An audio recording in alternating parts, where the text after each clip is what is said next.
bunch of Super Bowls and make up that money that he lost out on being one of the top 2 or 3 paid guys in the league.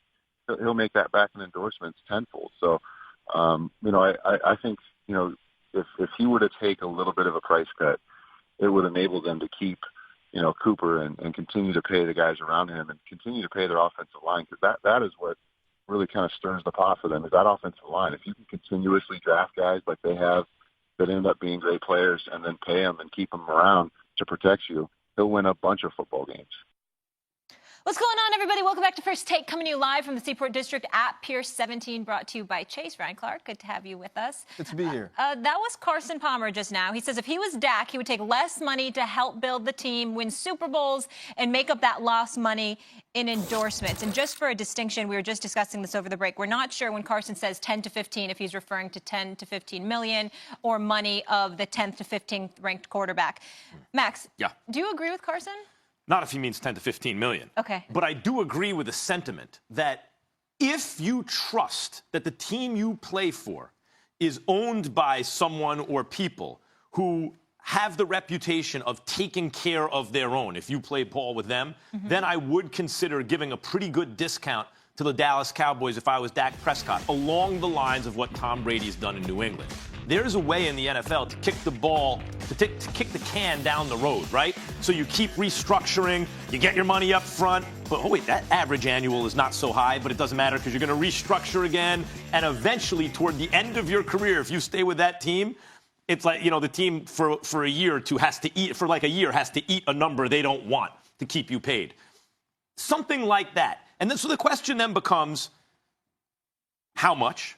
And from Dak, to me, right now, is a $20 to $25 million a year quarterback. He wants 36. And then the question is, would he trust the Joneses to take care of him if he played ball with them? I think, actually, the answer is yes. I think if he hitches his wagon to that star, or whatever the expression is, to the Lone Star, and really is like a Dallas Cowboy for life kind of guy, and continues to play at this level, or at a good level, Dak Prescott is the kind of guy who will get taken care of. It's a risk.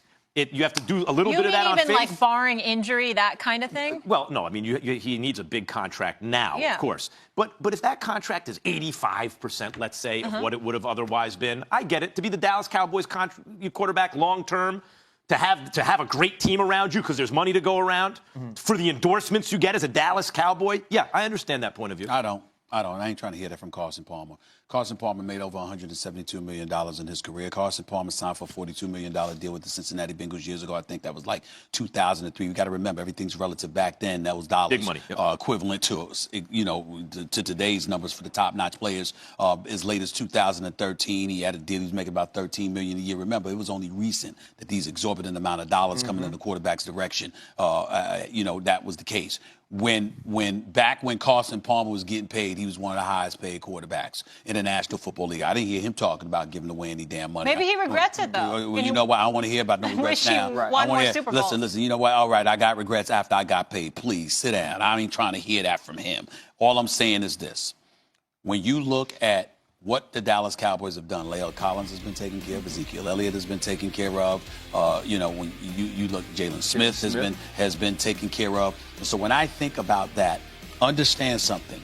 We always hear about how important the quarterback position is.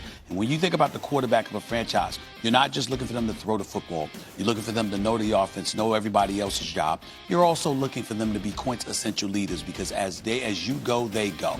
And so the level of responsibility that is placed on any quarterback is enormous. When you combine that with it being the Cowboys brand, and you being the successor to Tony Romo, the virtual adopted son of Jerry Jones. And you never did a thing except the right thing. Exactly. And the man's never done anything but the right thing. He hasn't missed a start. He started all 49 games. He was eligible to start in his NFL career. He's a 2-time Pro Bowler, 2-time division champion. He's already accomplished more in his young career than Tony Romo did in 8 years for you as the quarterback. And I recall Tony Romo getting paid an exorbitant amount of dollars. There is no excuse. Nobody should be asking Dak Prescott to take less. I 100% agree with you, Stephen A. And there are going to be arguments made that you can make more money outside of football when you're the quarterback of the Dallas Cowboys. But nobody's telling Aaron Rodgers, who I know we see differently than Dak Prescott. He's a 2-time MVP, but when we see him on every commercial during every football game we watch on Sunday, nobody's saying you should take less money because now you make so much off the field. There's also not any credence to what Carson Palmer says to me because you took those deals. And even if you look at your career and say, you know what, I didn't win when I was making that kind of money. I didn't win when I was one of the highest paid in the league. You can't now ask Dak Prescott to take a home team discount or a hometown discount for a team that has to manage the salary cap the way they need to in order to fill the team on this field that is competitive in the NFC. You didn't ask La'el Collins to take that deal. You didn't ask Jalen Smith to take that deal. You didn't ask Ezekiel Elliott to come from Cabo and take a deal that he didn't want in order for him to play. So I don't believe that Dak Prescott should take a deal. Now, in the offseason, when I was here with Max, and we were talking about deals they needed to get done, whether it was Omari, Ezekiel, or Dak. I said it was Dak's deal. And I felt like because if you did Dak's deal at that time, you didn't have to pay the piper, so to speak. If you went to him and said, yeah, we have these 3 guys. You are our biggest 3 concerns, right? You are our biggest 3 guys we need to sign, and we will sign, but we want you first. I think when you come to him with that, you say, okay, maybe I can work with you. But when you put me last, when you make sure Ezekiel's there, when you make sure Jalen's taken care of, La'el's taken care of, you have to pay me. I think you're conflating 2 things. One, this is what Carson Palmer's saying. And 2, what the Cowboys are actually going to do. My prediction, based on what I've seen, is they're going to reset the market with Dak.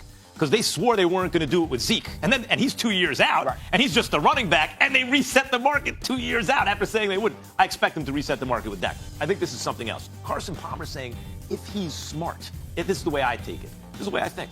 If he's smart. Because Dak is not a dude who's going to elevate a whole team and win a Super Bowl. Dak is a guy, you put him on a good team, that's the right quarterback. Now, if he's smart, he will do the Tom Brady and not the Russell Wilson. Well, let me get on two great Super Bowl quarterbacks on great teams. Right. One of them always restructuring his deal, working with the team, winning multiple Super Bowls. The other one, who gets paid a lot, not in quite the same situation. But Max, let me get on you about that. The reason why your argument to me is not as strong in this particular situation is because it's the NFL. The license to restructure is why they should pay him, because you can always go back to him after you've committed to him and validated him and say, we're trying to do things, so now we're in a partnership. We'll work with you to restructure a deal so we can position ourselves to get these dudes down the line. That's entirely different than denying him what he has worked for and has already earned. And far too many occasions, when they talk about, listen, just watching Dre on Power with the nice guys finish last line, that's one of the things that's incredibly annoying. When you put in the work, when you produce, when you're the model citizen, when you're the leader, when you're all of these different things, sometimes it gives people in the positions of power a license to take you advantage and deny you the appreciation you deserve because they know you're the good soldier. I want to throw it to you. You make a very good point. Like, get the money and then restructure later, right? The reason I bring up Russell Wilson and Tom Brady is they were both in excellent organizations with excellent coaches, excellent teams, the whole thing. And they both reminded me of Dak early. Game managers, big on third down, good under pressure in the playoffs. He reminds me of a version of Russell Wilson or Tom Brady. They took different approaches. Russell Wilson's like, pay me, and they couldn't afford to pay other guys, and the team kind of has stalled a little bit in recent years. And Tom Brady's like, I'll work with you. So I think Tom Brady is the model for Dak. Russell Wilson's first deal before this one didn't set the market. He didn't put himself in a position to be the highest paid because at the time, he wasn't seen that way because of the way the Seattle Seahawks played football. Now this contract is a little bit different. I do believe that Tom Brady understood what Bill Belichick was. He understood what the New England Patriots organization was. Also married to someone that's almost but that was later though. He wasn't taking deals that were setting the market. He also wasn't seen as a Peyton Manning at the time. Sure. Dak is in a different situation. But he's in a different situation to where every guy when he gets his turn is the next guy. And so in seeing how the way that's worked, the way that the Cowboys have gone about setting their contract structure, it's time for Dak to get paid, and he's going to get paid a lot of money and will be the highest. I think he will too. I don't think that's what Carson's point was, but I think Carson's saying take the discount, but look at this as well.